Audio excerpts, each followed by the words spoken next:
Cross-stepping is an intricate dance up and down the board, allowing longboarders to utilise the full length of the board, whilst maintaining optimal balance, flow, style, and speed. Successfully completing a cross-step can be really difficult because there's so many things that can interrupt the speed, flow, balance, and all of those things I just mentioned. And this also has a knock-on effect for all of the manoeuvres that cross-stepping facilitates. One of the key factors that stops us from cross-stepping properly is the heaviness of the feet, or the way that the question was posed today, which I really like, the trap of clumsy cross-stepping. And this brings us to the viewer's question today. It was a great question from Lorenzo today, who was asking about the fact that he often sees himself and other surfers being a bit heavy and clumsy whilst they're cross-stepping, and whether I had any tips to make it lighter. Also making the comparison between cross-stepping on land looking much nicer than what it does when we're in the water and on the board. Now, this is a super good question, and today what I'm going to do is provide the most valuable tips I have on producing a really nice, clean, light cross step to avoid the clumsy steps which will interrupt the speed, flow, and balance. These steps do flow on from one to another, so make sure you watch all the steps to be able to integrate them all into your cross stepping and make your cross stepping as smooth as possible. If you're finding this information and the other videos valuable, then please feel free to subscribe, but let's get into the tips. Now, the first step is making sure that you hold your first position. This is a big one that I think is often missed, and it prevents us from developing a skipping type motion when we're cross-stepping. Now, if you're familiar with that and you find it's applicable to your surfing or others that you know, then watch this to get an understanding of why. Now, this is one of the most important points because if we are skipping, then we're rushing things and it's likely that we're going to actually put the board off balance as we're stepping. So it's really important to make sure that we're keeping the feet over the stringer and evenly distributing our weight from foot to foot. If we rush this first step, then we risk putting the board off tilt and then it's going to make everything else a lot more difficult. To get the hang of this, we're not going to start with 2 steps, we'll start with 1. Again, the default for most people starting to cross step is to rush or skip this cross step position to come back to the normal balanced position, but we must get comfortable with our legs crossed for the cross step to be smooth. To do this, take the first step and get comfortable, holding this position for at least 5 seconds, after which we come back to the starting position.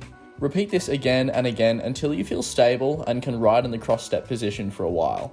This will make sure that you're comfortable throughout all phases of the cross step and will stop you skipping and rushing. Alright, so you've completed the first step and we're able to hold that leading position, making sure that that cross step position is super comfortable. What we want to do now is make sure that as we bring that next foot through, so we come into that more normal, stable surfing position where we've got our regular front foot and regular back foot, we want to make sure that we can balance in this position as well. For this, I use the reset method. So the reset is simply where we bring our chest over our front foot and we come into that nice fundamental stable surfer's position. This is crucial, especially if we're considering the next step forwards and we're not sure whether it's appropriate to go forwards. This is a great way to maintain balance of the board, keep the board in trim, and then analyze the section ahead of us to see if we want to go forwards. If we're going to do 4 quick cross steps to the nose, then we can bypass this step, but I really think it's a good idea to be comfortable coming into this reset position to stabilize, balance, and then go forwards from there. Now, the next step is going to be thinking a little bit about how we take the step, where we put that foot, but also our thinking around what the cross step is. So I don't actually like the word step. Sometimes we can interpret that to mean it's just something quick that we don't have to think a lot about. What it actually is it's a really carefully considered foot placement. So we want to make sure that the foot is landing really specifically in the center of the board, that we have our toe diagonally about 45 degrees across the stringer, and then we need to make sure that it's all landing in the middle, and then of course we're placing a lot of our body weight onto that front foot smoothly. If we think about it as just a step, sometimes we can just flick that foot through, not really worry about where it lands. It might land on the rail, might not put as much weight as we need to on it, and so it can become a really common problem where all of this feeds into a sloppy or a clumsy cross step.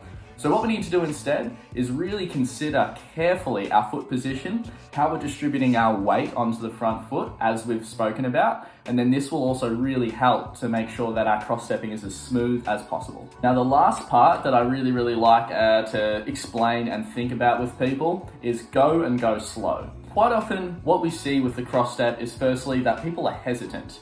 So I use this phrase, just go, to mean let's commit to that cross step, and we're committing 100% into it and we're not going to hesitate. What hesitation brings is our 3 common mistakes that we see with cross stepping, which is where the legs get too straight, we lean backwards, and the step is too small. So by committing, we're committing our weight forwards into a big balanced step. We'll go into that first step, which is going to be our comfortable cross step position, where we're comfortable holding that. Then we're either going to come into some quicker cross steps down the board, or we'll make sure that we're coming into our reset position. So that's our go. What unfortunately happens here, and it's very, very common, is that because we're going and we're committing, this is where we might rush things a little bit as well. And because we're rushing things, we can also make some mistakes. So I like to also bring people back and just say, let's go through this slowly. So we're going to commit. We're not going to hesitate, but we are going to go slowly. And this slow process and commitment to it will make sure that we're able to put the feet in the right position and that we're going to commit to making the cross step work.